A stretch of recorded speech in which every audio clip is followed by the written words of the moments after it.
Hello नमस्कार दोस्तों, स्वागत है आपका आपके अपने यूट्यूब चैनल फ्यूचर गोल्स में। आज का टॉपिक बहुत ही मज़ेदार होने वाला है, बहुत ही मस्त होने वाला है और बहुत ही ज़बरदस्त होने वाला है, क्योंकि इस टॉपिक के बारे में हम सभी लोग जानते हैं, थोड़ा थोड़ा भाई समझते भी हैं, और ये टॉपिक हर जगह पर लागू होता है हमारी डेली लाइफ में। जी हाँ, हम लोग बात करने वाले हैं कूलम्ब्स लॉ के बारे में। तो कूलम्ब्स लॉ जिस हिसाब से इसका नाम है उसी के हिसाब से काम करता है। कूलम्ब्स लॉ एक बेहतरीन साइंटिस्ट जिन्होंने ये लॉ दिया, ठीक है, किसके ऊपर ये लॉ वर्क करता है, थोड़ी सी बेसिक जानकारी ले लेते हैं जिससे हमें समझने में बहुत सारी आसानी रहेगी कि ये कैसे वर्क करता है।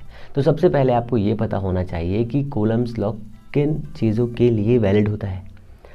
हमारे बेसिक लाइफ में, बेसिक नेचर में या हमारे नेचर में दो चीज़ें ही प्रेजेंट रहती हैं, मास और चार्ज। कभी आपने सोचा है मास और चार्ज को छोड़ के कोई इस दुनिया में कोई और चीज़ है? सोचिए, कहेंगे सर नहीं है। तो जो चार्ज पार्टिकल होते हैं, चार्ज के ऊपर अप्लीकेबल होने वाला फोर्स कूलम्ब फोर्स होता है। कहेंगे सर मास के ऊपर भी कोई फोर्स लगता है? जी हाँ, बिल्कुल फोर्स लगता है। वो वाला फोर्स कौन सा है? Gravitational force. ग्रेविटेशनल फोर्स सिर्फ और सिर्फ अट्रैक्शनल फोर्स होता है, जबकि आपका कूलम्ब फोर्स अट्रैक्शनल फोर्स भी होता है।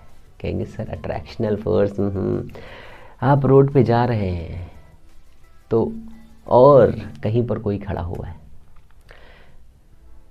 समझ गए ना कौन खड़ा हो सकता है? कहेंगे जी हाँ, मुझे पता है आप किसकी बात कर रहे हैं। देखो, बेसिक लाइफ को अगर धीरे धीरे समझें तो हर एक चीज़ अट्रैक्ट करती है, हर एक चीज़ रिपेल करती है। हमारे सोचने के ऊपर डिपेंड करता है कि हमें एक्चुअल में वो चीज़ें पसंद आ रही हैं या नहीं आ रही। जैसे कि आप एक क्रिकेटर हैं तो कहीं क्रिकेट हो रहा होगा, आप जा रहे होंगे तो उसे देख करके आप रुक जाएंगे या देखने लगेंगे। या अगर आपको वॉलीबॉल खेलना पसंद है, जैसे कि मुझे पसंद है, वैसे ही मेरे पास बॉल भी है यहाँ पे, मैं दिखा सकता हूँ, पर कोई बात नहीं, मैं नहीं दिखाऊंगा, ठीक है। और अगर आप वॉलीबॉल खेलते हैं तो आपको वॉलीबॉल वाले पसंद आएंगे। कोई ठर्रा पीने वाला है तो उसे ठर्रे वाली दुकानें अच्छी लगेंगी। ठर्रा मतलब समझ रहे हो ना, दारू वाले को। तो वो अट्रैक्शन हो गया। किसी को बुरा लगता है दारू पीना तो वो उससे रिपेल हो जाएगा, दूर हो जाएगा, छी छी ऐसे करेगा। तो ये बेसिक लाइफ है। अब इसी को हम लोग यहाँ पर अप्लीकेबल करते हैं। समझ में आया ना, मतलब क्या हम लोग पढ़ने वाले। तो हम लोग पहले टॉपिक में पढ़ चुके हैं कि लाइक चार्जेस क्या होता है बताइए, रिपेल ईच अदर। जो लाइक चार्ज होता है मतलब समान प्रकार के आवेश कौन से होते हैं जिनके पास में इक्वल चार्ज हो। इक्वल चार्ज का मतलब ये है किसी के पास में पॉजिटिव चार्ज है, दो पॉजिटिव चार्ज हैं, एक दूसरे को रिपेल करेंगे। रिपेल का मतलब प्रतिकर्षित मीन्स दूर दूर, ठीक है ना। और अगर अगर किसी के पास में नेगेटिव चार्ज है, दो ऑब्जेक्ट हैं जिनके पास में नेगेटिव चार्ज है, तो वो भी क्या करेंगे? रिपेल करेंगे एक दूसरे को। अच्छी बात हो गई। बट पॉजिटिव और नेगेटिव होंगे तो एक दूसरे को अट्रैक्ट करेंगे, है ना। देखा होगा ना कि हिंदी पिक्चर फिल्म में क्या होता है, हिंदी पिक्चर फिल्म में शाहरुख खान आता है और लाइट बंद हो जाती है, हीरोइन के साथ में लाइट बंद हो जाती है। उस टाइम पे जो होता है आप लोग इमेजिन कर सकते हैं। आई नो आप लोग समझदार हैं। तो ये एक बेसिक तरीका हो गया। अब आते हैं कि सर इस लॉ को कैसे हम लोग अप्लीकेबल करते हैं, कैसा होता है, अट्रैक्शन फोर्स कैसा होता है, रिपल्सन फोर्स कैसा होता है। तो बोथ फोर्स आर इक्वल, कोई अलग अलग फोर्स नहीं होते हैं। और इन फोर्स के लिए कूलम्ब्स भाई साहब ने अपने लॉ बना दिए, ठीक है, अपने लॉज बना दिए। तो पहला लॉज किस पे काम करता है, दूसरा लॉज किस पे काम करता है, तीसरा लॉ किस पे काम करता है। तो कूलम्ब के 3 लॉज हैं।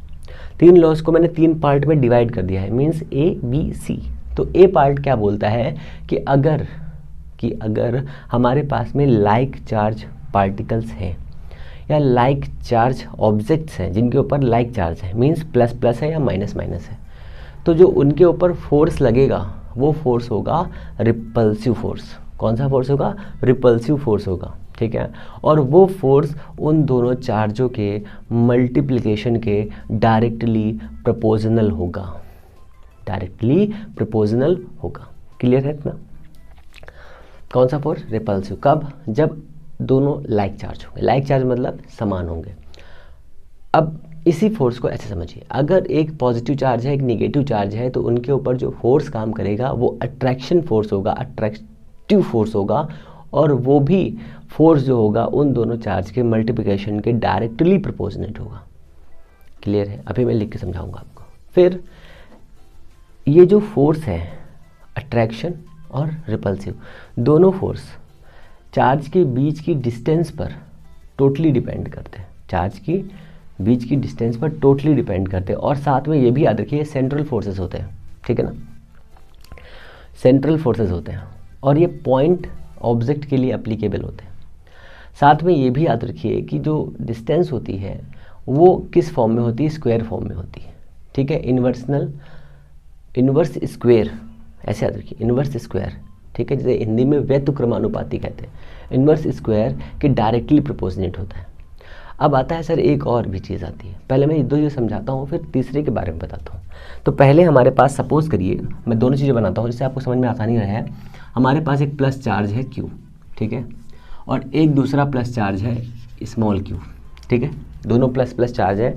कौन सा फोर्स लगेगा, रिपल्सिव। रिपल्सिव फोर्स कैसे लगता है, रिपल्सिव फोर्स लगने पर दोनों ऑब्जेक्ट यहाँ पे रखे होंगे, दूर हो जाएंगे, ठीक है ना। तो हमने कहा सर ये वाला एक फोर्स हो गया, एक चार्ज हो गया कि ये चार्ज हो गया, ये दोनों सेम लाइक चार्जेस हैं, इसकी वजह से ये चार्ज पर इधर की डायरेक्शन में फोर्स लगेगा, इस पर इधर की ओर फोर्स लगेगा, इसकी वैल्यू होगी F, इसकी वैल्यू भी होगी F। जब हम लोग कूलम्स वेक्टर फॉर्म पढ़ेंगे तब हम लोग इसके बारे में डिटेल में समझेंगे, हालांकि हमें थोड़ी थोड़ी चीज़ें समझनी है। सपोज़ करिए कि इसके सेंटर से इसकी डिस्टेंस जो है वो है r, कितनी है r, क्योंकि आप लोगों ने बुक में r ही पढ़ा है, ये डिस्टेंस है r, ठीक है ना, इतनी यहाँ से लेकर के यहाँ तक आ जाएगी, ये डिस्टेंस दी है r। तो इसके ऊपर जो फोर्स लगेगा कौन सा फोर्स है, रिपल्सिव फोर्स है। कौन सा फोर्स है, रिपल्सिव फोर्स है सर, रिपल्सिव फोर्स। कौन सा फोर्स, रिपल्सिव फोर्स, ठीक है, रिपल्सिव फोर्स। ज़्यादातर कोशिश करिए कि आप इंग्लिश में ही वर्ड्स को याद करिए, इससे क्या होगा, हायर क्लासेस में आपको बहुत ही इजी वे में समझने में आसानी रहेगी, क्योंकि सभी यूपी बोर्ड वाले बच्चे, ज़्यादातर वीडियो के बच्चे होते हैं, उन्हें इंग्लिश मीडियम में समझने में बहुत प्रॉब्लम, बहुत कॉम्प्लिकेटेड होना है, इसलिए ऐसा होगा। पर आप टेंशन मत लीजिए, आपके BSc first year, second year, third year पहुँचते पहुँचते ही मैं सारे लेक्चर्स बीएससी के, एमएससी के सब कुछ अपलोड कर दूंगा, आप परेशान मत होइए। तो ये रिपल्सिव फोर्स हो गया। रिपल्सिव फोर्स इन चार्ज के मल्टीप्लिकेशन के डायरेक्टली प्रोपोर्शनल होता है। तो ये हो गया पहला लॉ आपका, F proportional to Q and Q। कौन सा फोर्स है, रिपल्सिव फोर्स। इक्वेशन नंबर 1, ठीक है। अब आता है कि अगर यहाँ पर माइनस होता तो हमने यहाँ पर माइनस कर दिया और यहाँ पर भी सर माइनस कर दिया। ये माइनस माइनस लाइक चार्जेस हैं और इनकी वजह से भी कौन सा फोर्स लगेगा, रिपल्सिव फोर्स लगेगा। तो हम यहाँ पे लिख सकते हैं प्लस माइनस, और यहाँ लिख देंगे प्लस, यहाँ पे लिखेंगे प्लस, यहाँ पे लिखेंगे माइनस, यहाँ पे लिखेंगे माइनस। आपको ऐसा लिखने की ज़रूरत नहीं है, आप समझ जाइए बस, मैं इसलिए लिख के बता रहा हूँ आपको। तो ये रिपल्सिव फोर्स हो गया।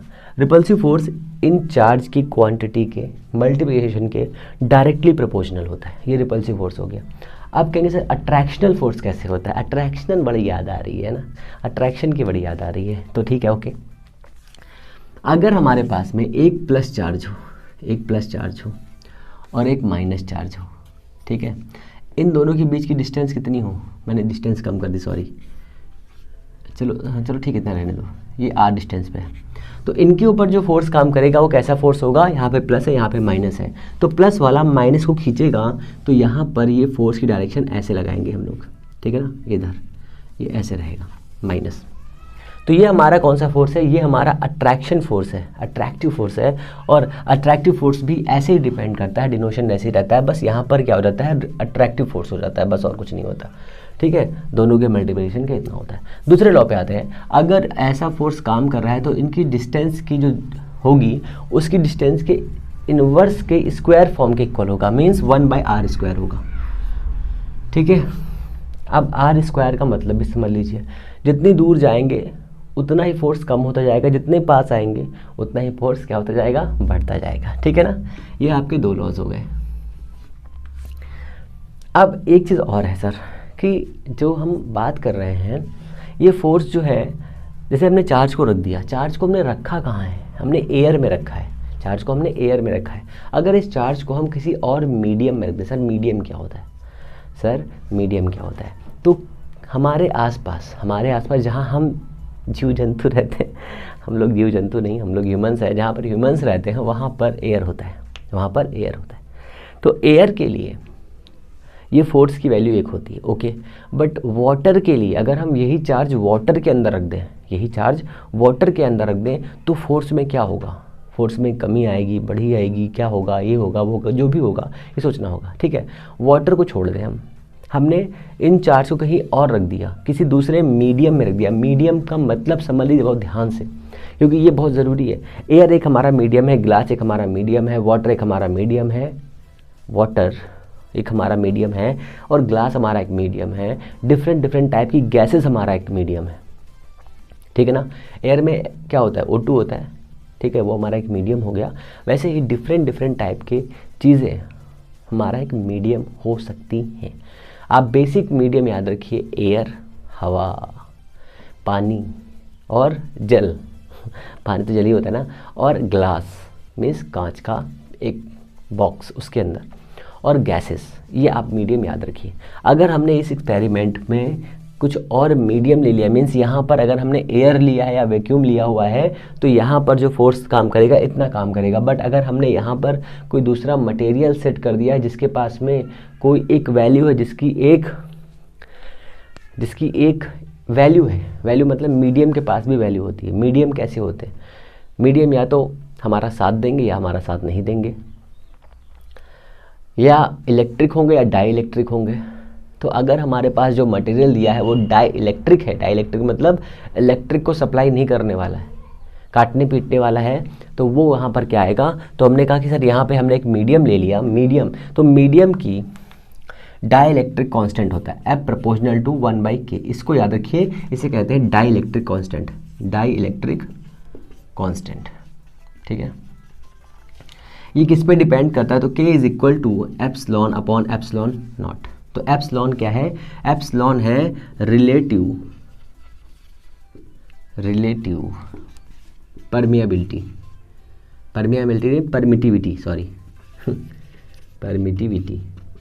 ठीक है ना।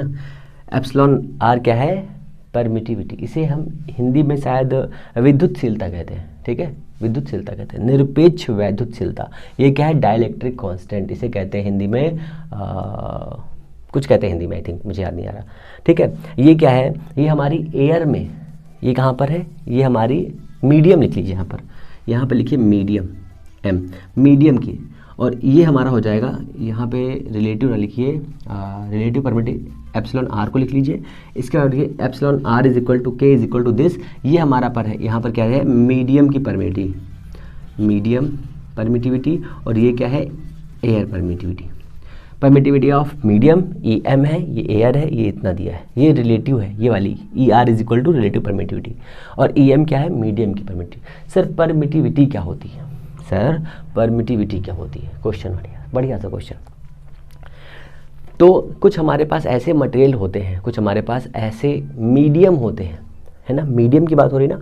कुछ हमारे पास ऐसे मीडियम होते हैं जो इलेक्ट्रिक फोर्स का साथ देते हैं, ठीक है। कुछ ऐसे होते हैं जो इलेक्ट्रिक फोर्स का साथ नहीं देते हैं, ठीक है, समझते हैं बहुत ध्यान से। मान लीजिए आपके पास में यहाँ पर एयर है, उस एयर में मैंने 2 पार्टिकल्स को रखा और अपना काम आसानी से कर रहे हैं, ठीक है ना। और इसी की जगह पर मैंने कोई दूसरा मटेरियल ला दिया, जैसे मान लीजिए मैंने एक ये बुक लगा के यहाँ पे रख दी, ये बुक हमने ऐसे लगा दी ऐसे करके, और यहाँ पे चार्ज रखा, यहाँ पे चार्ज रखा, तो बुक कैसी होती है, डाइलेक्ट्रिक होती है।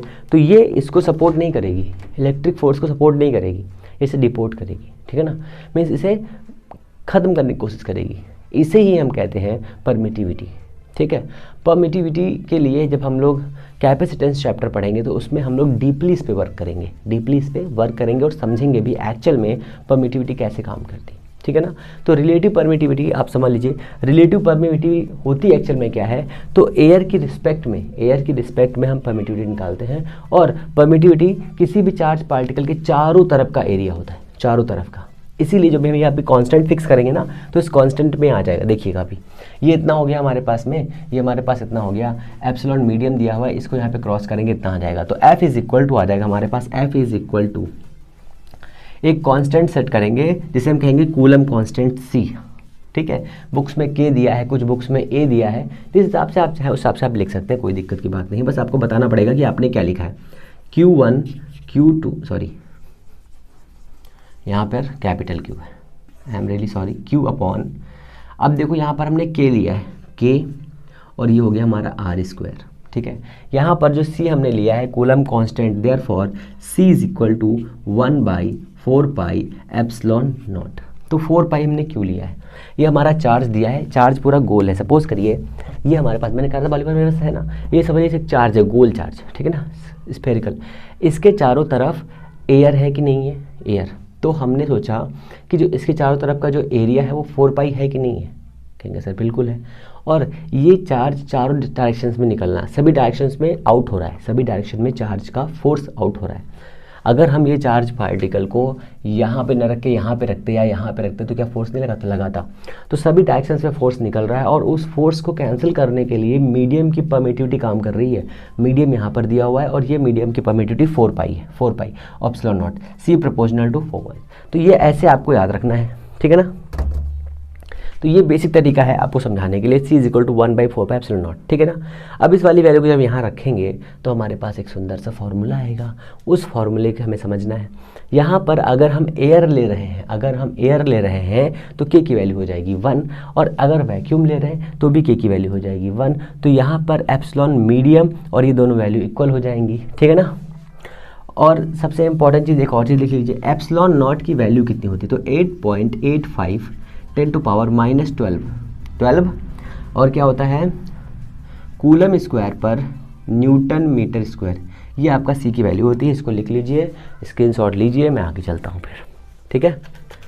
इतना आई होप आपको समझ में आ गया होगा। इतना हो गया सर हमारे लिए। तो अब हम लोग चलते हैं कि इसके फॉर्मूले का बेसिक स्ट्रक्चर क्या है, कैसे काम करता है, और भी बहुत सारी बातें, ठीक है। कोई भी कन्फ्यूज़न आज के बाद से आपको इस फॉर्मूले से नहीं रहेगा, सारी चीज़ें 1 बाय 1 एक्सप्लेन हो जाएंगी और आप इसके खिलाड़ी बन जाएंगे, है ना। ये इतना हो गया सर। तो ये अगर हमारा इतना हो गया है तो अब फोर्स का जो फॉर्मूला आएगा उस फॉर्मूले के अकॉर्डिंग हमें काम करना है। जो हमारा फोर्स आएगा उसके अकॉर्डिंग हमें काम करना है। फोर्स का फॉर्मूला क्या आया था, F = 1/4 pi epsilon not Q by R square, KR square. ये आया था कि नहीं आया था। अगर ये वाला फॉर्मूला हमारे पास आ गया है, ये वाला फॉर्मूला अगर हमारे पास आ गया है तो अब इस फॉर्मूले से हमें बहुत सारी वैल्यूज़ फाइंड करनी है, ठीक है, कांस्टेंट फाइंड करने हैं और साथ में कुछ बेसिक से न्यूमेरिकल्स भी देखने हैं। कुछ नहीं, मैं बहुत सारे न्यूमेरिकल्स लेके आऊँ, मज़ा आ जाएगा, ठीक है। तो हमारे पास फॉर्मूला आया है F = 1/4 pi epsilon not Q by K × R square. अगर आपको थोड़ा सा फॉर्मूला याद हो तो epsilon relative = epsilon medium upon epsilon not. Therefore K = epsilon medium upon epsilon naught. तो इसको अगर यहाँ पे क्रॉस करेंगे तो इसकी जगह पर हम एप्सिलॉन मीडियम लिख सकते हैं, ठीक है, एप्सिलॉन मीडियम लिख सकते हैं। ओके, इतनी चीज़ आ गई। कुछ और चीज़ें जैसे K की वैल्यू 1 होती है एयर के लिए और वैक्यूम के लिए भी यही वैल्यू होती है, ये भी आपको याद रखनी है। K की वैल्यू 81, 79, 80 अदर बुक्स में वैल्यू दी है, फिर भी आप याद रखिए ये वाटर के लिए होता है, वाटर के लिए होता है। K की वैल्यू इन्फिनिटी। K क्या है, डाइलेक्ट्रिक कांस्टेंट है, इसके बारे में हम लोग कैपेसिटेंस में डीपली पढ़ेंगे। ये होता है कंडक्टर के लिए, ठीक है ना, ये भी आप याद रखिए। ये हमारी इतनी वैल्यू हो गई, ओके, इतनी वैल्यू हो गई। अब बहुत ही ध्यान से समझिए, फोर्स के बारे में छोटी छोटी बातें बता रहा हूँ। यहाँ पर कौन सा फोर्स काम कर रहा है, दोनों लाइक चार्ज है तो फोर्स काम कर रहा है रिपल्सिव। अगर हम चार्ज की क्वांटिटी को बढ़ा देंगे, चार्ज की क्वांटिटी को इंक्रीज़ कर देंगे या चार्ज को बढ़ा देंगे तो फोर्स इंक्रीज़ हो जाएगा। चार्ज की क्वांटिटी को बढ़ा देंगे तो फोर्स इंक्रीज़ हो जाएगा। अगर हम R को कांस्टेंट रखें तो if K and R is constant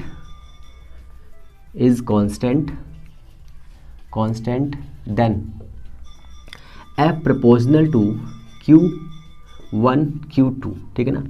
अब समझिए कितना फोर्स होगा। अगर R कांस्टेंट है, किसी भी एक एक्सपेरिमेंट में, किसी भी एक न्यूमेरिकल में R की वैल्यू कांस्टेंट दी हुई है तो Q1 Q2 जैसे ही आप इंक्रीज़ करेंगे या डिक्रीज़ करेंगे तो फोर्स की वैल्यू भी इंक्रीज़ हो जाएगी। बहुत सिंपल तरीका है। जैसे मान लीजिए शुरुआत में यहाँ पर K और R की वैल्यू थी कुछ भी थी, हमने कहा कि हम एक्सपेरिमेंट कर रहे हैं अपना एयर में, एक क्वेश्चन दिया और छोटा सा क्वेश्चन ये है कि अगर दो चार्ज पार्टिकल पहले के ऊपर 4 कूलाम का चार्ज है, दूसरे के ऊपर 2 कूलाम का चार्ज है, ठीक है, दोनों एक दूसरे से 1 मीटर की डिस्टेंस पे रखे हुए हैं, 1 मीटर की डिस्टेंस पे रखे हैं और k इज इक्वल टू 1 दिया है, मीन्स एयर है यहाँ पर, तो इसके ऊपर काम करने वाला फोर्स बताइए सर कितना है।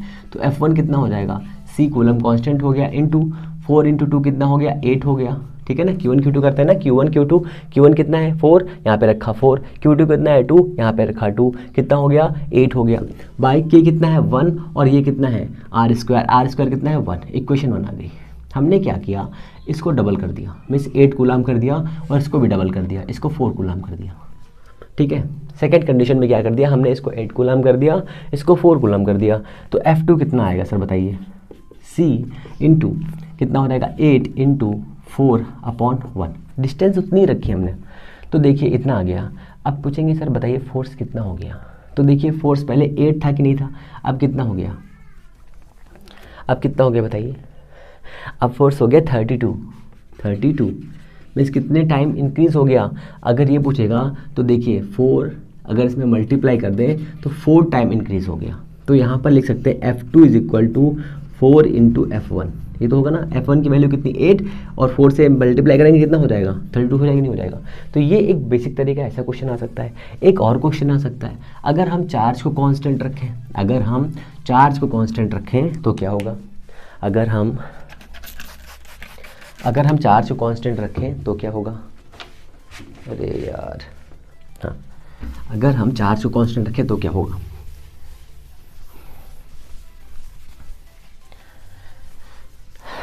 तो यहाँ लिखेंगे इफ चार्ज कांस्टेंट, ठीक है ना, if charge are constant, therefore क्या होगा बताइए, F प्रोपोर्शनल टू हो जाएगा 1/r², ठीक है ना, F/r² हो जाएगा। अगर ये आएगा तो कैसे क्या सॉल्व करना है, देखिए अगर हमने चार्ज को कांस्टेंट रखा, मीन्स मान लीजिए हमारे पास में ऐसा सिस्टम था, यहाँ पर एक 4 कूलाम का चार्ज था और ये 2 मीटर की डिस्टेंस थी, ठीक है ना, और यहाँ पर है 2 कूलम का, ये था ना, ये था। अब हमने क्या किया, इस 4 को क्या कर दिया 8 कर दिया, प्लस का 8c कर दिया और डिस्टेंस बढ़ गई इसकी, ये 4c कर दिया हमने, तो डिस्टेंस हो गई इसकी कितनी 4m हो गई मान लीजिए, ठीक है।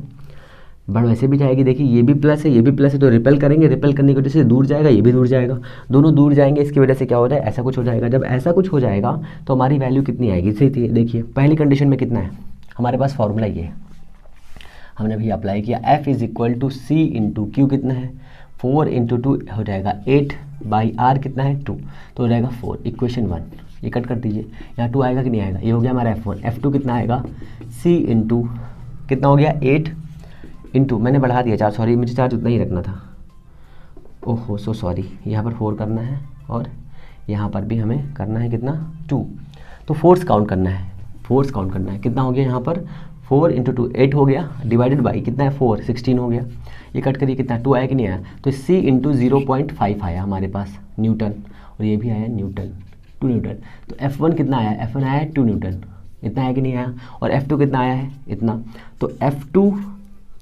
Is equal to C into 0.5, ये कितना है सोचिए, ये 2 है और ये 0.5 है, कितना ज़्यादा कम, डिवाइड कर दीजिए, F2 by F1 is equal to C into 0.5 divide by C into कितना है 2, C से कैंसिल होगा, F2 is equal to F1 into 0.5/2, ये कट करोगे यहाँ पे 10 आ जाएगा, और ये मान लो यहाँ पे 10 है, यहाँ पे 100 कर लो, ये 25 आ जाएगा, मीन्स F1 की वैल्यू कितनी आएगी 0.25 F1 आ जाएगा, F2 जो पहले कितना था, पहले हमारे पास में 2 न्यूटन था, ज़्यादा था कि नहीं था, अब कितना आया 0.25, मीन्स अब और कम हो गया, पहले हमारे पास 2 था फोर्स, 2 न्यूटन का फोर्स था, बट बाद में कितना हो गया 54 मतलब 0.25 हो गया, 1/4 हो गया, ठीक है ना।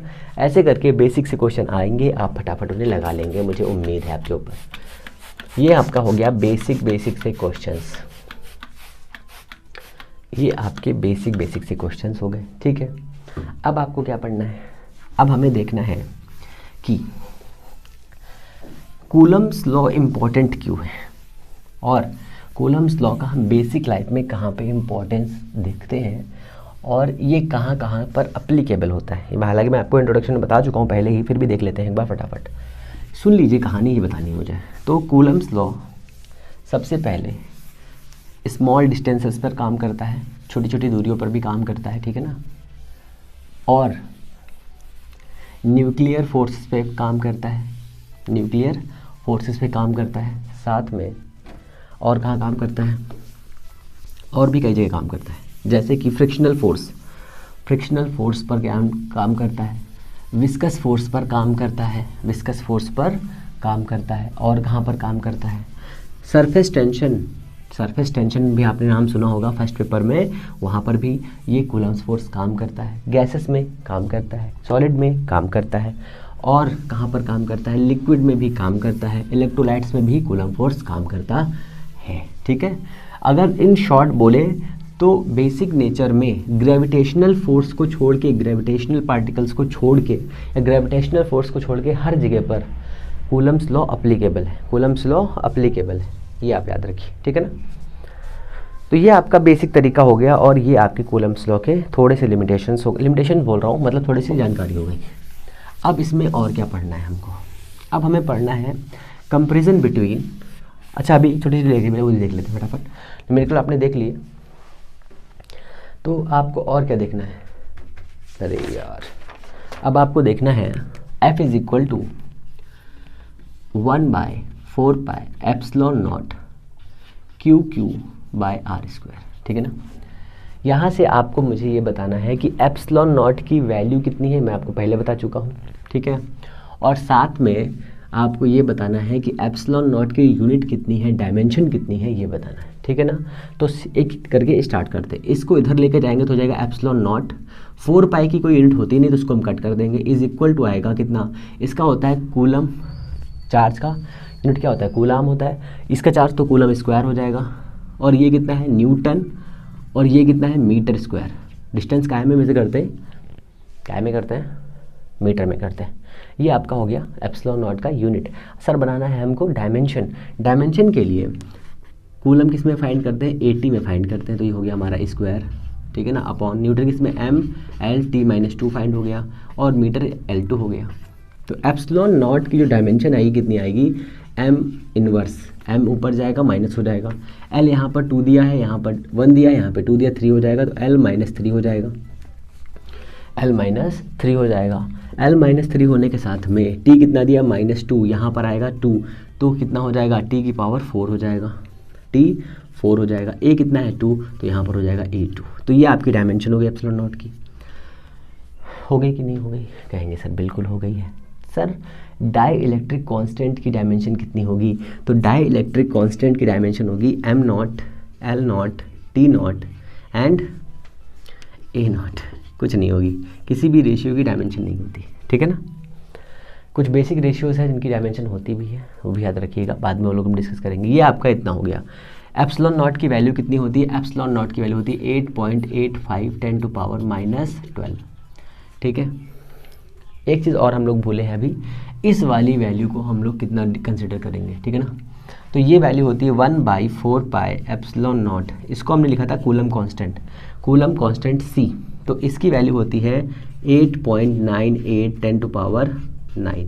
इसको इतना ना लिख करके सिग्निफिकेंट फिगर में हम लोग लिखते हैं 9.0 10⁻9।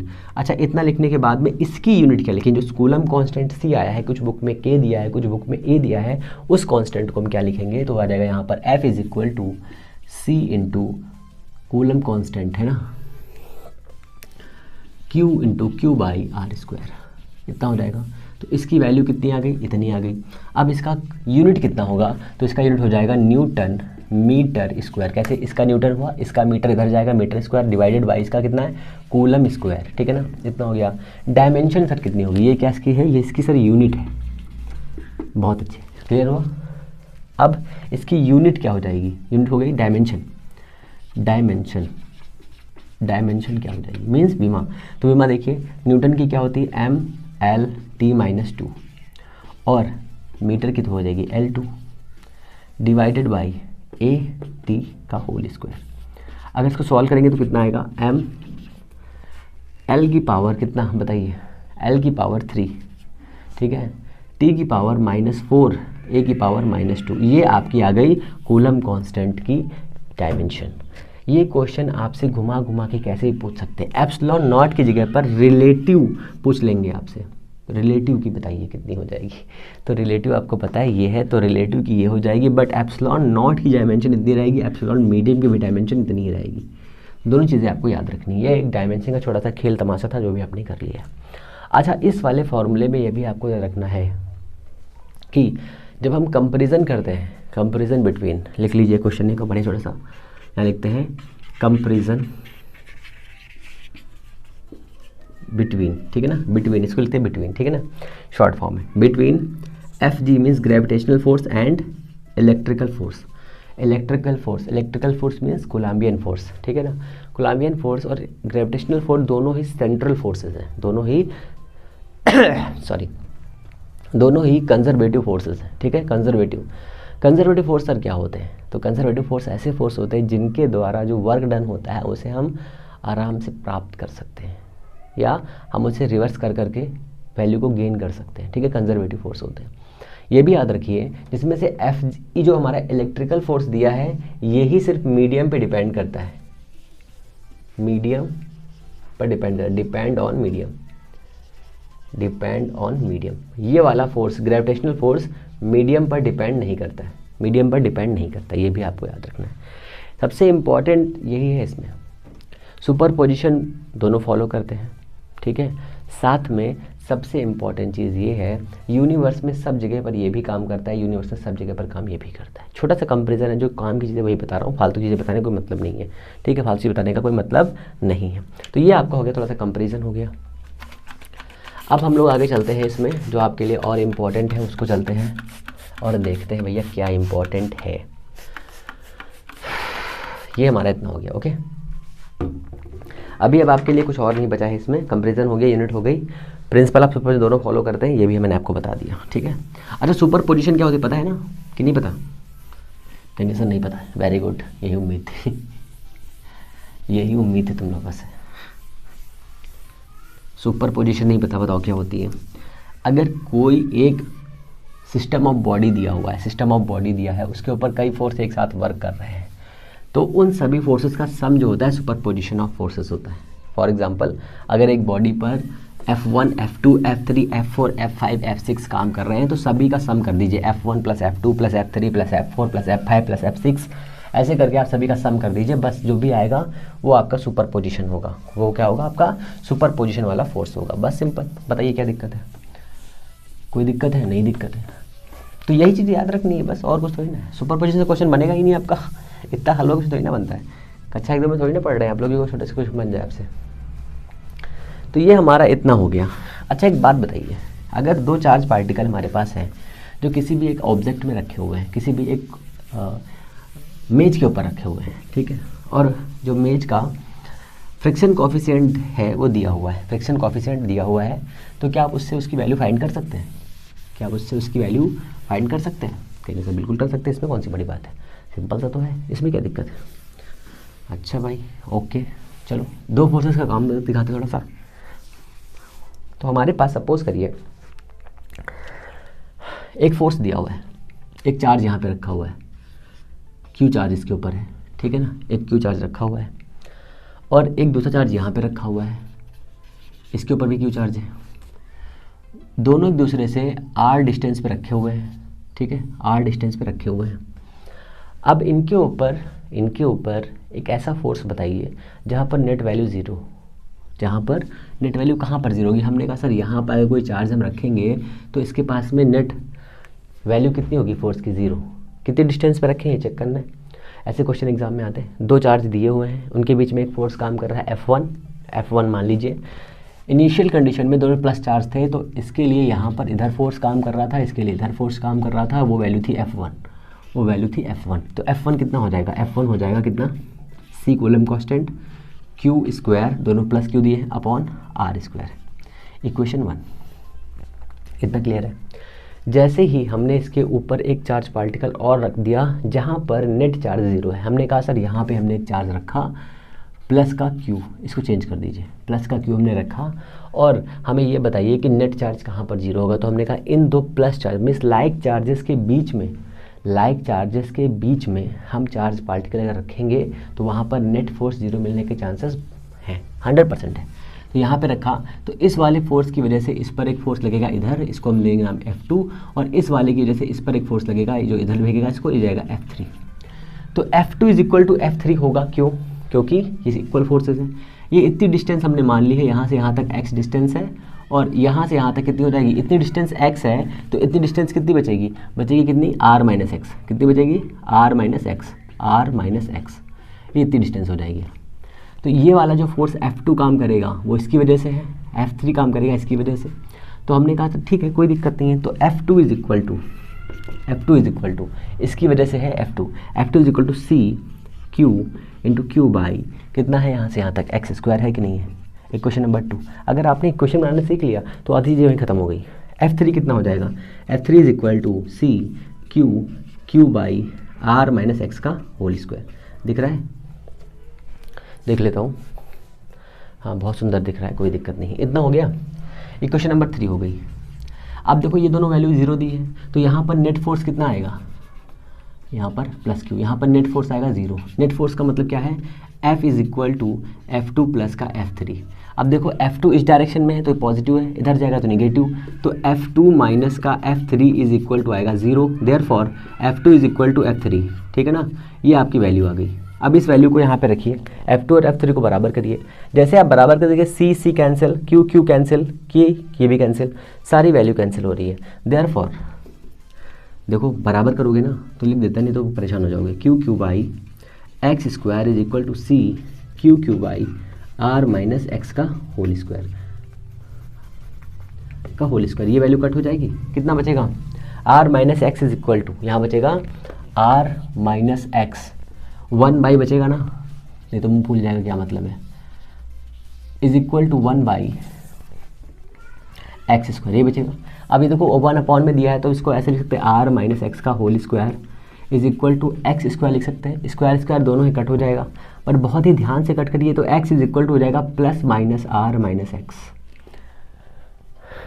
कहेंगे सर ये कैसे हो गया, देखिए यहाँ पे 2 डिस्टेंस आएंगी तो कंफ्यूज नहीं होना है। तो हमने ले लिया पहले प्लस, तो x is equal to R minus X, तो ये x इधर आएगा तो हो जाएगा कितना, मुझे किसकी वैल्यू निकालनी है, x की वैल्यू निकालनी है, तो हो जाएगा 2x is equal to R, therefore x is equal to R by 2।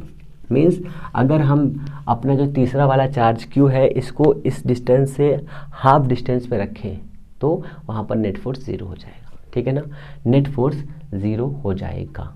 अब दूसरी कंडीशन ये पूछ लेता है कभी कभी कि अगर हमने यहाँ पर एक चार्ज रख दिया है तो इस वाले के ऊपर लगने वाला नेट चार्ज कितना है, ये आप समझ गए ना, इतना आएगा।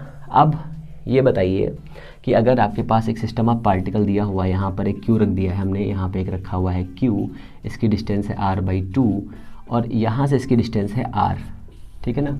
इसके ऊपर कितने फोर्स काम करेंगे, यहाँ पर भी प्लस क्यू दिया हुआ है, तो इस प्लस क्यू की वजह से इस पर एक काम फोर्स कर रहा था पहले F1, और इसकी वजह से इस पर एक फोर्स काम करेगा, कौन सा, रिपल्सिव फोर्स, उसका हमने नाम दे दिया F2। तो इसके ऊपर वर्क करने वाले फोर्स कितने हैं, 2, तो F इज इक्वल टू हो जाएगा कितना, F1 प्लस F2, ठीक है ना। अब F1 F2 निकाल दीजिए, F1 की वैल्यू कितनी है बताइए, अब यहाँ से नहीं निकालना, अब हमें नए तरीके से निकालना है। F1 की वैल्यू हो जाएगी C Q F1, सॉरी यहाँ पर Q आएगा, Q कैसे हुआ, इस वाले की वजह से इस पर फोर्स लगा है F1, इस वाले की वजह से, तो 1 2 चार्ज Q1 तो क्यों हो जाएगा, तो Q square by R square, equation number 1, ठीक है। F2 कितना है, C Q बाई कितना है, r/2 का होल स्क्वायर, ये कितना हो जाएगा, F2 is equal to C Q ये कितना जाएगा 4, ये हो जाएगा r स्क्वायर, यहाँ आएगा 4, इक्वेशन नंबर 2 ऐड कर दीजिए, C Q by R square common हो जाएगा, F is equal to C common किया हमने, Q कॉमन किया हमने और r स्क्वायर कॉमन किया हमने, कितना बचा इस वाले में से, इसमें बचा हमारे पास 4Q, हमारे पास बचा 4Q, इसमें बचा 4Q और प्लस का इसमें बचा ओनली Q, ये वैल्यू आ जाएगी हमारे पास नेट फोर्स ऑन क्यू, चाहे इस पर निकालो, इस पर भी फोर्स की वैल्यू इतनी आएगी और इस वाले पर भी फोर्स की वैल्यू इतनी आएगी, इस वाले के ऊपर फोर्स की वैल्यू कितनी आएगी, 0। ये इतना बेसिक कॉन्सेप्ट है जो आपको आना चाहिए। आगे चलते हैं, आगे चलते हैं भाई साहब। इतना हो गया सर हमारा अभी तक। कहेंगे सर बहुत बड़ा वीडियो हो गया, अब हम लोग नहीं पढ़ पाएंगे। लल्लो पढ़ लो, काम आयोगो। ओके, इतना हो गया है। अभी मैंने एक बताया है, अभी आपको 8 क्वेश्चंस और पढ़ने हैं। 8 क्वेश्चंस हैं मेरे पास, बढ़िया बढ़िया से समझ लीजिए। 8 क्वेश्चंस। कहेंगे सर नहीं, मैं कहूँगा यस नो। 8 क्वेश्चंस मेरे पास अभी और हैं जिनको आपको सही से पढ़ना है, ठीक है। तो क्वेश्चन नंबर 2 पे आते हैं। क्वेश्चन नंबर 2 पे आते हैं। तो जो क्वेश्चन नंबर 2 दिया वो फ्रिक्शनल क्वेश्चन है, फ्रिक्शन के ऊपर बेस्ड है, ठीक है ना। ये तो आपको समझ में आ गया ना, सिस्टम ऑफ पार्टिकल कैसे काम करते हैं। अभी ट्राइंगल का मैं बताऊंगा तो बहुत अच्छे समझ में आएगा आपको। ट्राइंगल वाला क्वेश्चन एक बढ़िया सा है।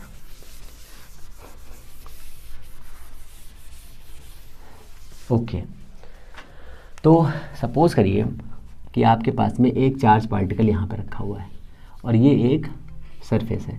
यहाँ पर प्लस का क्यू चार्ज है, ठीक है, और यहाँ पर भी प्लस का क्यू चार्ज है, प्लस का क्यू चार्ज है, ठीक है। दोनों लाइक चार्जेस हैं। सरफेस है और इस पे ऊपर एक फोर्स काम कर रहा है, तो ठीक है। इसकी डिस्टेंस हमने मान ली इसके सेंटर से यहाँ से लेकर के इतनी डिस्टेंस है अभी, ठीक है। जैसे ही हम ये चार्ज जाकर के यहाँ पे रख देते हैं, वैसे इसके ऊपर एक फोर्स काम करने लगता है और फोर्स काम करने की वजह से ये अपनी एक्चुअल पोजीशन से दोनों चार्ज, एक यहाँ पर आ जाता है और एक चार्ज यहाँ से यहाँ पर आ जाता है। अच्छा, कैसे आया? रिपल्सिव फोर्स काम किया, काम करेगा, जिसकी वजह से स्लिप होना स्टार्ट हो जाएंगे इस पर, और स्लिप होना स्टार्ट हो जाएंगे तो इसके ऊपर इधर एक फोर्स काम करेगा F, और इधर भी एक फोर्स काम करेगा F। अब ये स्लिप होते होते बहुत दूर तक जा सकते थे, बहुत दूर तक जा सकते थे, बट गए नहीं। क्यों? क्योंकि इनके अपोजिट में एक फ्रिक्शनल फोर्स भी काम कर रहा था इस डायरेक्शन में, इस पे भी काम करता है इस डायरेक्शन में। वो फोर्स कितना था? एफ आर ले लीजिए इसको, एफ आर दोनों पे काम कर रहा था। तो हमें फाइंड ये करना है कि ये कितनी दूर जाएंगे अगर लाइक चार्जेस रखे हुए हैं तो, ठीक है ना। तो सबसे पहले हम निकालेंगे कि इनकी वजह से जिस डिस्टेंस में पहुँचे हैं उस डिस्टेंस की वैल्यू कूलिंग में पहुँचते कितनी हो जाएगी। तो F इज इक्वल टू 1/4πε0, दोनों का मीडियम दिया हुआ है Q/r²। Equation number 1। अब एक बॉडी, दोनों चार्ज सेम ले लीजिए नहीं तो प्रॉब्लम हो जाएगी थोड़ी सी। Q, ठीक है ना, प्लस Q ले लीजिए, हाँ प्लस Q ले लीजिए, ठीक रहेगा, प्लस Q ले लीजिए, ठीक है ना। अब दोनों सेम मास के हैं, दोनों जो है सेम मास के हैं, इसके ऊपर प्लस Q चार्ज है। अरे यार, प्लस Q चार्ज है तो इसके ऊपर एक रिएक्शन काम करेगी और इसके ऊपर एक फोर्स काम करेगा mg नीचे की ओर, और रिएक्शन इधर काम करेगी। ऐसा इसके ऊपर भी होगा, इधर काम करेगा mg, ऊपर काम करेगा रिएक्शन r। फ्रिक्शनल फोर्स इधर काम कर रहा था इस डायरेक्शन में, यहाँ पर डायरेक्शन में काम कर रहा था। इसकी वैल्यू कितनी है? μr। इसकी वैल्यू कितनी है? μr। म्यू क्या है? फ्रिक्शन कोएफिशिएंट है कि नहीं है? है, बिल्कुल है। अगर ये वैल्यू दी हुई है तो Fr कितना हो जाएगा? μr हो जाएगा। r की वैल्यू कितनी है? mg। तो Fr एक्चुअल में कितना हो गया? Fr एक्चुअल में हो गया आपका μmg, ठीक है ना। तो दोनों फोर्स के ऊपर इतना काम कर रहा है फोर्स, और इसकी वजह से ऐसा हो रहा है। तो Fr कितना है? Fr है आपका μmg, इक्वेशन नंबर 2। अब जब ये फोर्स इतना काम कर रहा था उसके बावजूद भी ये पार्टिकल स्लिप होकर के यहाँ तक पहुँच गए, तो दोनों फोर्स इक्वल हो जाएंगे। जब इक्वल होंगे तभी तो रुकेगा ना। तो F is equal to Fr, therefore 1/4πε0 Q²/r² is equal to μmg। हमें फाइंड करना है r की वैल्यू, तो r कितना हो जाएगा? r हो जाएगा, देखिए ये r इधर दिया है, सिर्फ r को इधर लेके जाएंगे तो हो जाएगा हमारे पास r² इज इक्वल टू 1/4πε0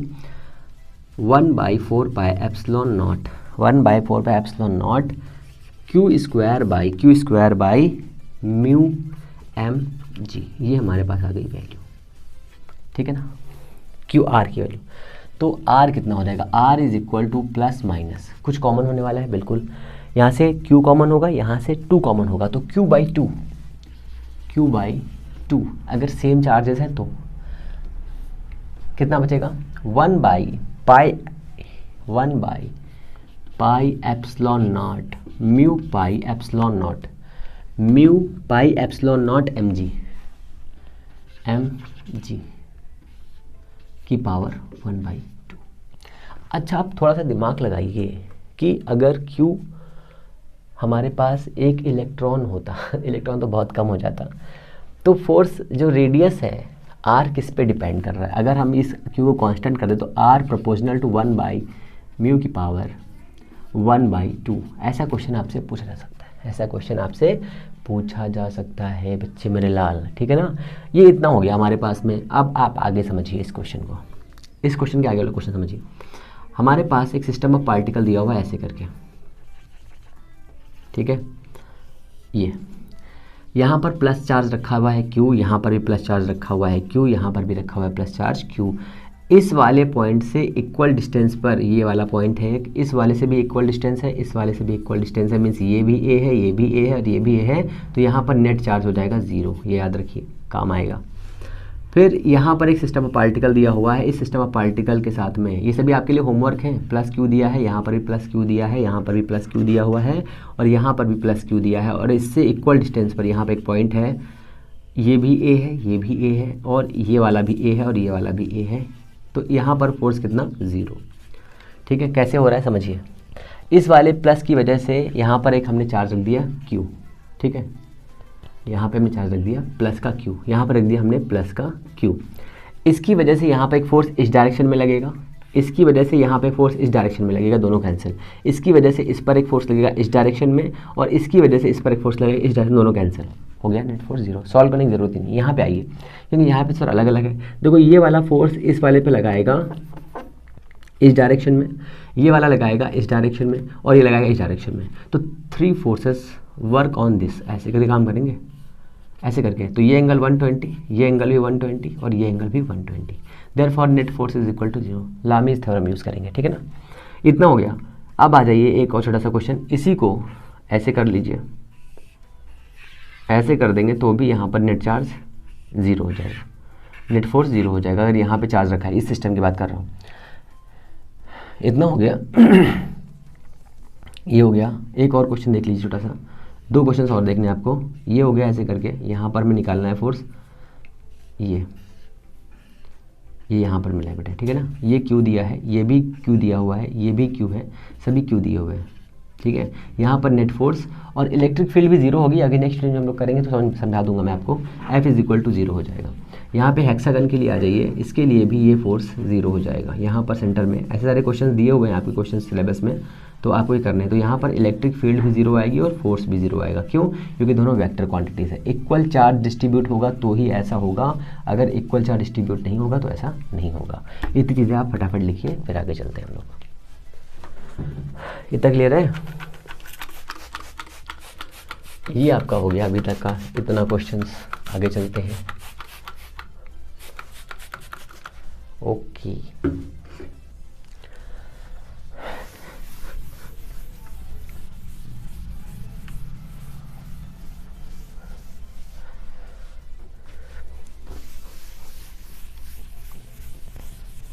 ये हमारा इतना हो गया सर। अब आगे चलते हैं दूसरे क्वेश्चन की तरफ।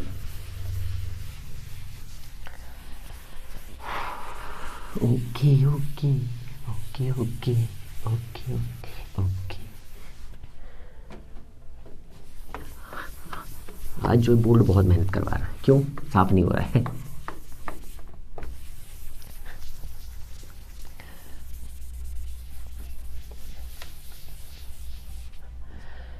अब हम लोग एक क्वेश्चन बढ़िया सा करेंगे। उस क्वेश्चन में पता है क्या होगा?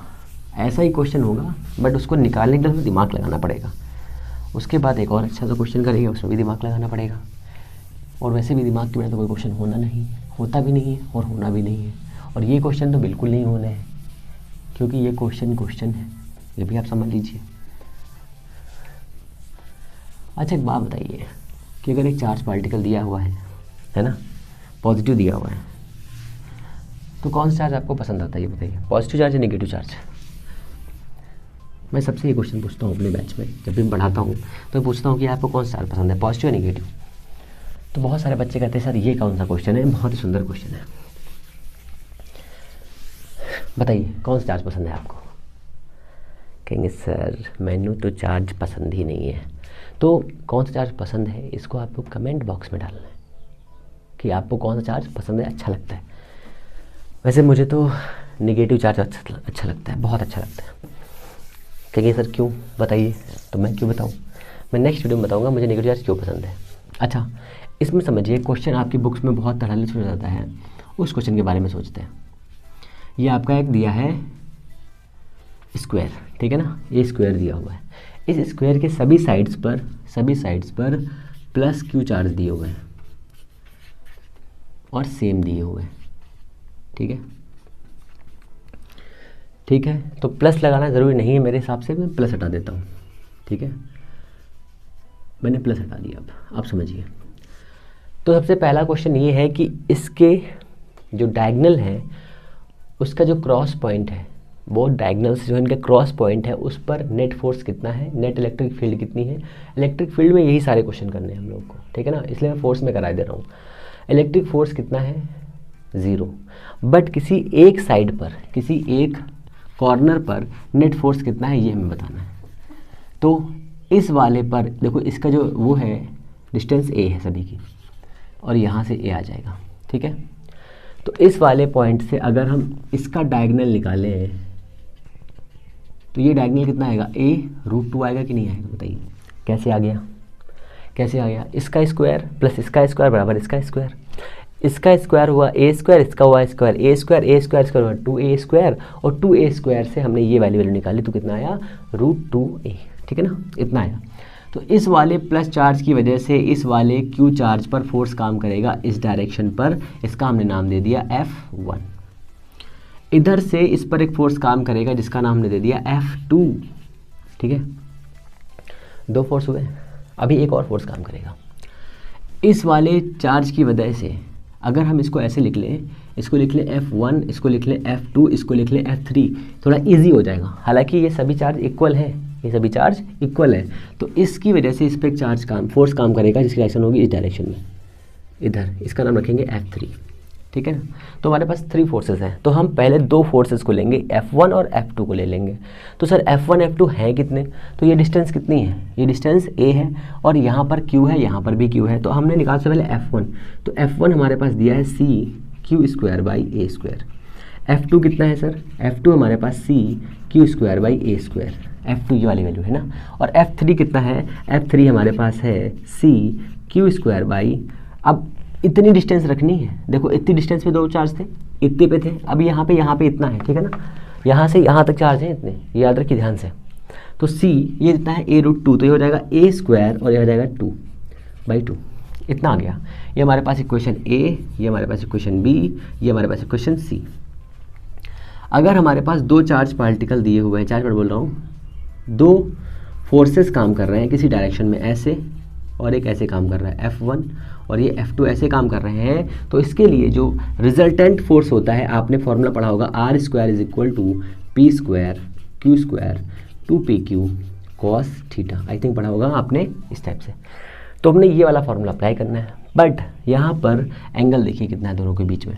तो यहाँ पर आता है F1, यहाँ पर आता है F2, दोनों के बीच का एंगल कितना है, 90 डिग्री। अब दोनों के बीच का एंगल 90 डिग्री है, इसलिए इसका रिजल्टेंट इसके बीच से जाएगा। तो हमने कहा ये है हमारा कौन सा रिजल्टेंट, ये हमारा फोर्स है F डैश है, मान लीजिए F', ठीक है ना। तो F' हो जाएगा कितना, F1² F2² प्लस का 2F1 F2 cos 90 degree. cos 90 की वैल्यू होती है 0, तो ये पूरा फंक्शन हो गया 0। अब 0 हो गया तो ये वाला हमारे पास F1 और F2 की देखो दोनों की वैल्यू सेम है कि नहीं, सेम है, तो दोनों की वैल्यू सेम है, तो हो जाएगा F1, तो ये हो जाएगा F1 2F1² हो जाएगा अंडर रूट में, इसको खोलेंगे तो हो जाएगा F1 × √2, ये हमारा आ गया F'(c). तो F' हो जाएगा F1 c Q² ए स्क्वायर इंटू रूट 2, ये हमारे पास आ गया एफ डैश इतना, ये हमारे पास इतना आ गया। तो इन दो की वजह से भी, इन दो फोर्सेस की वजह से भी एक फोर्स यहाँ पर काम करेगा जिसकी डायरेक्शन किधर होगी, एफ डैश होगी। अब देखो यहाँ पर दो फोर्सेस हो गए, दोनों की डायरेक्शन सेम है, दोनों की डायरेक्शन सेम है, मीन्स एक फोर्स ऐसे काम कर रहा है, इसका नाम है एफ डैश, और दूसरा फोर्स इधर काम कर रहा है, इसका नाम है F3। हम जानते हैं कि अगर एक पार्टिकल पर 2 न्यूटन का फोर्स ऐसे काम कर रहा है और 2 न्यूटन और एक और इस पर फोर्स काम करने लगे 3 न्यूटन, तो यहाँ पर ये फोर्स कितना मेंटेन करेगा, कितना फील करेगा, 5 न्यूटन। कैसे निकाला, ऐड करके। तो इन दोनों को ऐड कर देंगे, वैल्यू हमारी आ जाएगी, ऐड कर देंगे तो वैल्यू आ जाएगी। ऐसा होता नहीं होता, जैसे मान लीजिए कि एक पार्टिकल दिया हुआ है, इसके ऊपर हमने 5 न्यूटन का फोर्स लगाया दुकान से, और जैसे ही इस पर 2 न्यूटन और लगा दिया तो कितना हो गया, कितना हो गया बताइए, दोनों को मिला के कितना हो गया, दोनों को मिला के 7 हुआ कि नहीं हुआ। तो ये वैल्यू हमारे पास हो गई, इसका मैंने फॉर्म नहीं लिखा अच्छा।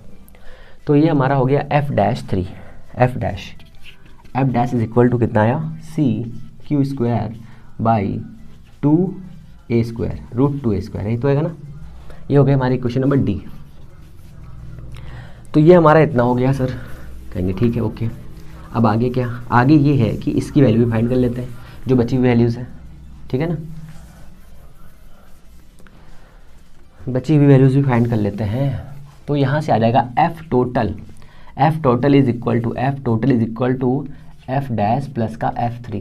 तो एफ डैश कितना है बताइए, एफ डैश आपके पास में कितना है, तो एफ डैश है आपके पास में C Q square by 2 root में इंटू ए स्क्वायर, ये तो है ना, 2 रूट ए स्क्वायर है, प्लस का F3 कितना है, F3 आपके पास में दिया है C Q square by 2a square.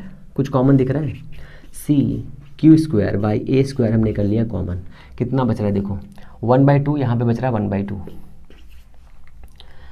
हाँ ओके 1/2 प्लस का, हम लोगों ने गलत कर दिया है, यहाँ पर रूट 2 आएगा, क्योंकि जो हमारे पास वैल्यू आई थी वो कितनी आई थी, वो वैल्यू आई थी रूट 2 इंटू एफ, आया था कि नहीं आया था, तो रूट 2 यहाँ पर आएगा बेटे, गड़बड़ हो गया, सी रूट 2, ठीक है ना, वही कह मैं कहाँ पे मिस्टेक हम लोग कर रहे हैं। तो ये हमारे पास इतना नहीं आएगा, ये हमारे पास आएगा कितना, रूट 2, ठीक है ना, ये हो जाएगा रूट 2 और प्लस का 1/2। आई थिंक इतना ही फोर्स आपकी बुक में लिखा हुआ है, ठीक है। ये हमारा हो गया एक बेसिक सा क्वेश्चन जो आपके लिए बढ़िया सा है। अब इसके आगे एक और क्वेश्चन है, वो भी करेंगे। अभी बहुत सारे क्वेश्चन हैं, हम लोग को बहुत सारे क्वेश्चन करने हैं, ठीक है। तो आप लोग परेशान मत होइए, पानी पीते रहिए, वो पढ़ते रहिए, है ना, अच्छा लगेगा, मज़ा आएगा, बहुत ही मस्त मस्त क्वेश्चन है।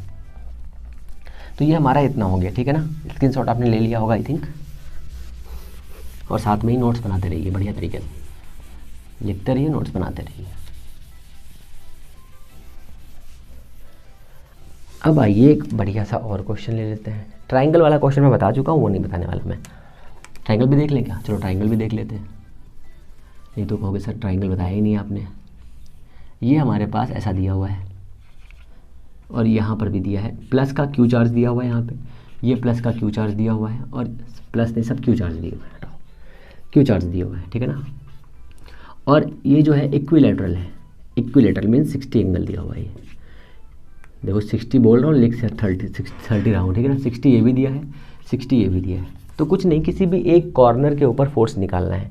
तो मानिए कि इस वाले कॉर्नर पर फोर्स निकालना है, इसकी वजह से इस पर जो फोर्स काम करेगा उसकी डायरेक्शन इस डायरेक्शन में होगी, इस वाले क्यू की वजह से इस पर फोर्स काम करेगा, नीचे की ओर काम करेगा। तो हमने ले लिया वैल्यू, F1 इसकी ले लो और इसकी वैल्यू F2 ले लो।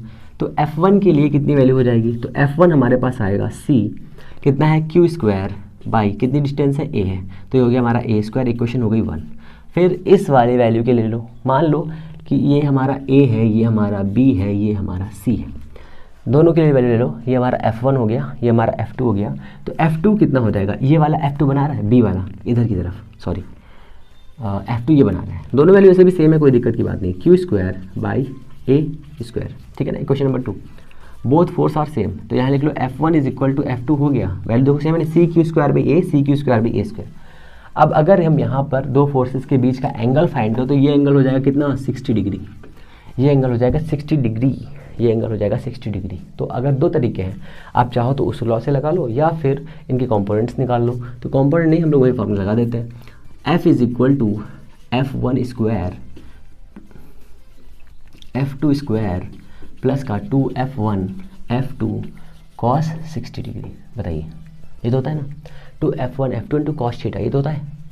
अंडर रूट में गया तो F1 कितना है हमारे पास में, सेम है। F2 कितना है, वो भी सेम है, दोनों की वैल्यू सेम है। तो हमने यहाँ पे रख दिया F1 स्क्वायर प्लस का 2F1 स्क्वायर इंटू कॉस 60 की वैल्यू होती है 1/2। तो ये इससे कट हो जाएगा, नहीं हो जाएगा।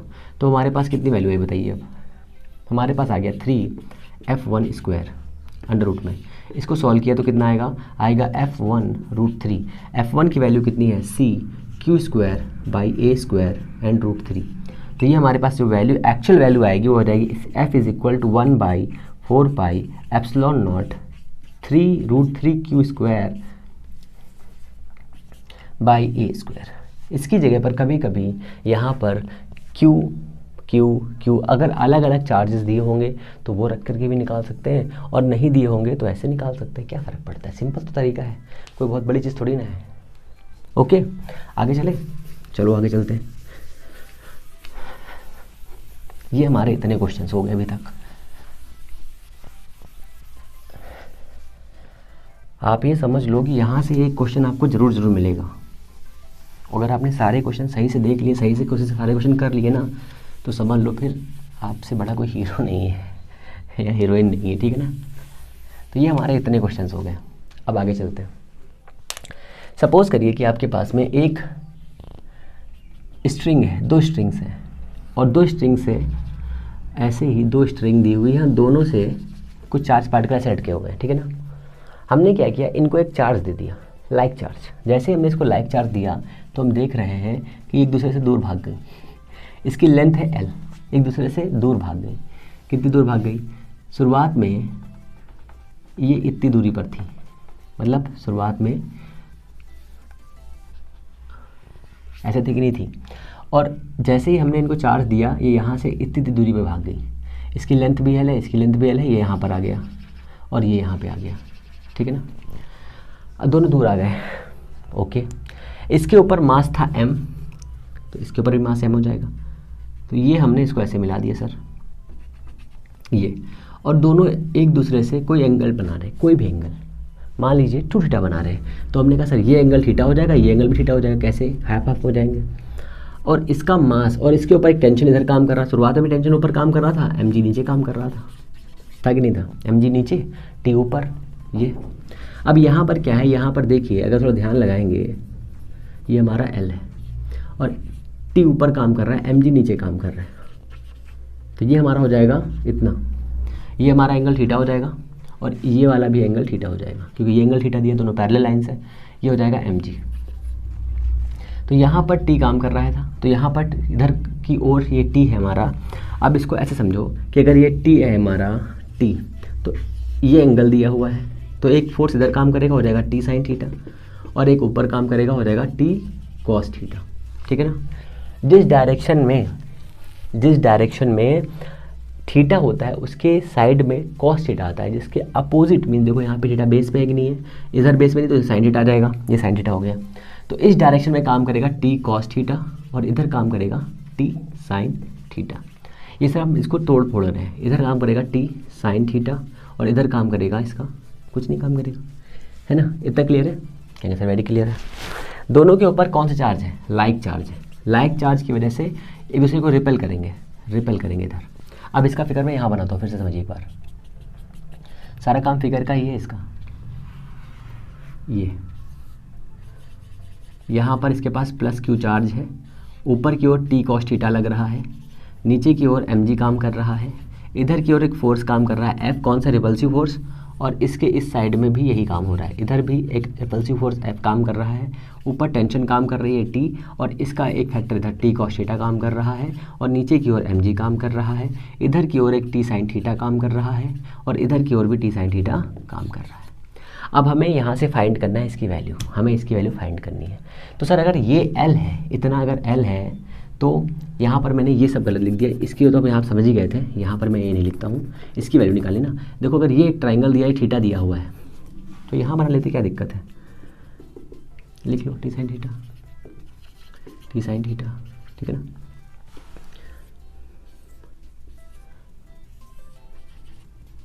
ये थीटा दिया हुआ है ना, और ये एल दिया है, तो ये कितना हो जाएगा, हमने दे दिया इसको नाम ए बी सी। तो ट्राइंगल ओ ए बी में साइन थीटा लगाइए, sine theta is equal to कितना हो जाएगा, परपेंडिकुलर बाई हाइपोटेन्यूस, परपेंडिकुलर कितना है ए बी बाई हाइपोटेन्यूस कितना L, therefore A B is equal to L sine theta हो जाएगा नहीं हो जाएगा, तो ये आ जाएगा एल साइन थीटा, और ये कितना आ जाएगा, ये भी एल साइन थीटा ही आ जाएगा क्योंकि दोनों डिस्टेंस सेम है, ये भी एंगल थीटा दिया है। तो यहाँ से यहाँ तक की डिस्टेंस कितनी है, 2l साइन थीटा है कि नहीं है। तो r इज इक्वल टू हो गया आपके पास में 2l साइन थीटा। अब दो चार्ज दिए हैं, दो चार्ज पार्टिकल दिया है, पहला चार्ज दूसरा charge, f is equal to 1/4 pi epsilon naught Q square, Q दोनों सेम है, क्यू स्क्वायर बाई ये हो जाएगा 2l साइन थीटा का होल स्क्वायर। इक्वेशन नंबर 1 समझ में आया कुछ, बताइए। एक स्टेप गैप किया मैंने, तो f इज इक्वल टू हुआ C Q square by R square, ठीक है ना। इस वाले को फॉर्मूले को हमने यहाँ पर सी की वैल्यू रख दी, आर की वैल्यू रख दी। हमें यहाँ से ये फाइंड करना है कि कितनी दूर जा रहे हैं, ठीक है ना। ये इसकी डिस्टेंस ए बी लिख लो यहाँ पे, कोई दिक्कत नहीं, ए बी लिख सकते हो। ये हो गया पहला फार्मूला, बट अभी ये फार्मूला क्लियर नहीं है, अभी ये फार्मूला क्लियर नहीं, क्यों, क्योंकि f को बैलेंस करने के लिए फोर्स काम कर रहा है। कौन सा काम कर रहा है, तो f को बैलेंस करने के लिए इक्वेशन 1 हो गई, f is equal to T sine theta है, तो therefore T sine theta is equal to 1/4 pi epsilon naught Q square by 2l sine theta का होल स्क्वायर। इक्वेशन नंबर ये हो गई 2 हमारी। और भी एक फोर्स काम कर रहा है टी कॉस थीटा, और भी एक फोर्स काम कर रहा है टी कॉस थीटा, एक और फोर्स काम कर रहा है, कौन सा, T cos theta. T cos theta is equal to M G. Equation number 3। अब आप चाहो तो यहाँ से टेंशन निकाल सकते हो, आप चाहो तो यहाँ से डिफरेंट फॉर्म में हर चीज़ निकाल सकते हो, ठीक है ना।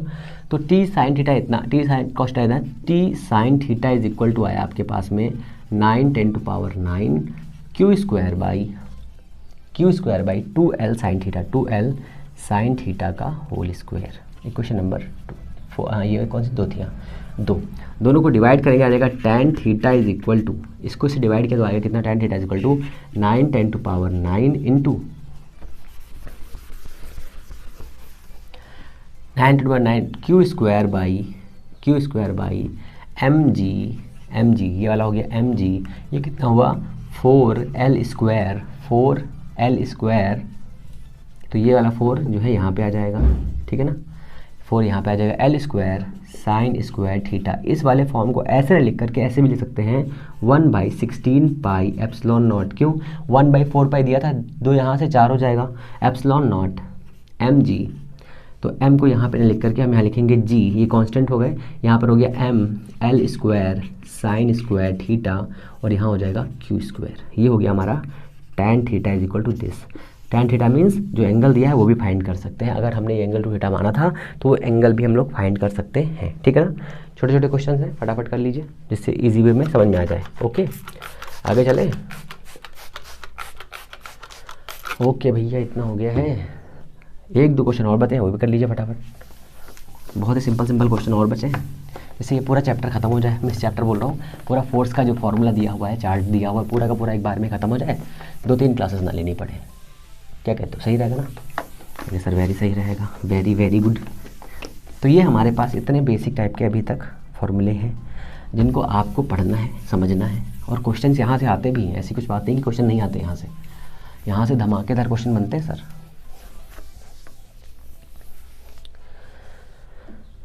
तो ये हमारा हो गया अभी तक का इतना। अब सपोज़ करिए कि एक आपके पास चार्ज पार्टिकल दिया हुआ है और वो चार्ज पार्टिकल किसी एक पॉजिटिव चार्ज के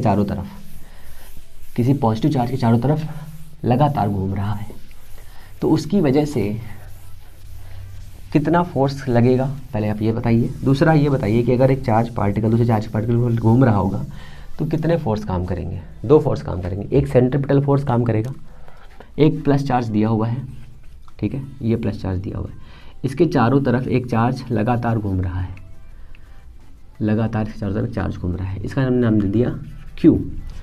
और ये वही वाला फोर्स है, ऐसे मान लीजिए ये पॉइंट चार्ज दिया है Q, इससे r डिस्टेंस पर एक चार्ज है Q जो इस पर सर्कुलर पाथ में घूम रहा है। तो इस घूमने में जो इसका टाइम ऑफ पीरियड होगा, फ्रीक्वेंसी होगी, ये बताना है। तो यहाँ पर दो फोर्स काम करेंगे। पहला फोर्स काम करेगा सेंट्रीपिटल फोर्स। तो सेंट्रीपिटल फोर्स आपको पता है कितना होता है, mv²/r। r इसकी रेडियस है। v is equal to r omega होता है, तो हो जाएगा mr omega. Equation number 1। Coulombian force आपको पता है। इलेक्ट्रिकल फोर्स काम करेगा F is equal to 1/4πε0 Q/r²। Equation number 2 balance कर दीजिए। Therefore F is equal to FC। तभी तो काम होगा ये, तभी तो घूमेगा, नहीं तो घूमेगा ही नहीं, तभी तो घूमेगा ही नहीं। तो कितना हो जाएगा, हमें क्या निकालना है, हमें टाइम पीरियड निकालना है, फ्रीक्वेंसी निकालनी है। तो इस फॉर्मूले को थोड़ा सा और आगे बढ़ा लेते हैं। तो कितना हो जाएगा, mr ओमेगा कितना होता है, ओमेगा होता है 4π²/t²। हमें t की वैल्यू पहले फाइंड करनी है। पहले t की फिर f का निकाल लेंगे, कोई दिक्कत नहीं। पहले t की वैल्यू निकाल लेते हैं। दोनों को बराबर कर दीजिए। जैसे आप बराबर करेंगे तो क्या हो जाएगा, तो हो जाएगा आपके पास में mr 4π² t²।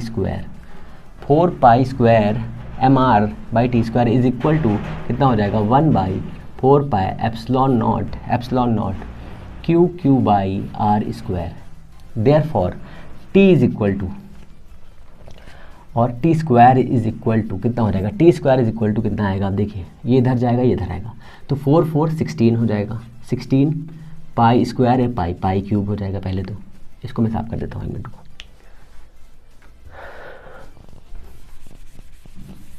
समझ में आ ही गया आपको क्या करना है इसका, अभी बना दूँगा थोड़ा दोबारा। तो 4 and 4 4 16 हो गया, π² π³ हो गया, यहाँ पे ε0 हो गया, ठीक है ना। ये हो गया m और ये r, तो mr³ upon q into q। हुआ कि नहीं हुआ, कुछ नहीं किया, बहुत ही सिंपल एक लाइन का क्वेश्चन है ये। और इसको हमने यहाँ से स्क्वायर हटाया, और जैसे स्क्वायर लगाएंगे यहाँ पर 1/2 आ जाएगा, ठीक है। तो ये हमारे पास एक, मान लीजिए न्यूक्लियस था, इसके चारों तरफ एक इलेक्ट्रॉन राउंड कर रहा था, उसके लिए टाइम पीरियड इतना होता है, ठीक है ना, टाइम पीरियड इतना होता है। तो time period t proportional to r⁵2, ऐसे भी आपको याद रखना चाहिए, ठीक है ना, ये आपको याद रखना चाहिए। It's very important for you, ठीक है। ये हमारा एक छोटा सा क्वेश्चन था। एक और छोटा सा क्वेश्चन है, कॉन्टिन्यूअस मास डिस्ट्रीब्यूशन के क्वेश्चन हम लोग एक टाइप से करेंगे, एक लाइन से करेंगे, रॉड के लिए, फिर स्फीयर के लिए, ऐसे करके सभी जितने भी होंगे उन सभी को एक साथ कर लेंगे, है ना। अब आई थिंक इतने ही क्वेश्चन आपके लिए इनफ है। देख लो तो मैं सारे क्वेश्चन हो गए, नहीं हो गए, सारे क्वेश्चन आपके हो चुके हैं, मैंने सब चीज़ आपको बता दी है। ओके, तो ये आपके इतने सारे क्वेश्चंस हैं। अब आपको लगातार पढ़ाई करते रहना है। कैसी लगी क्लास, कमेंट बॉक्स में ज़रूर डालना है कि मज़ा आया कि नहीं आया, अच्छा लगा कि नहीं लगा, सारे क्वेश्चंस हो गए कि नहीं हो गए, और नए नए क्वेश्चंस थे इसलिए आपको कैसा फील हुआ। अब जो नेक्स्ट वाला आएगा उसमें वीडियो में हम लोग देखेंगे कॉन्टिन्यूअस चार्ज डिस्ट्रीब्यूशन करने के बाद में जो डिफरेंट टाइप के डिस्ट्रीब्यूशन होंगे उनको देखेंगे, और उनके बहुत सारे क्वेश्चन जो होंगे एक ही वीडियो में ख़त्म कर देंगे, ठीक है ना। और फिर उसके बाद में इलेक्ट्रिक फील्ड का देख लेंगे। ऐसे करके लगातार आपको क्लासेस मिलती रहेंगी। आप पढ़ते रहिए, मस्त रहिए, बिंदास रहिए, स्माइल करते रहिए, और ये ज़रूर बताइए कि आपको कौन सा चार्ज पसंद है, और अगर आप किसी के बगल से निकलते हैं तो आपको कैसा लगता है, ये ज़रूर बताइए। तो हम लोग मिलते हैं नेक्स्ट वीडियो में, तब तक के लिए नमस्कार, जय हिंद।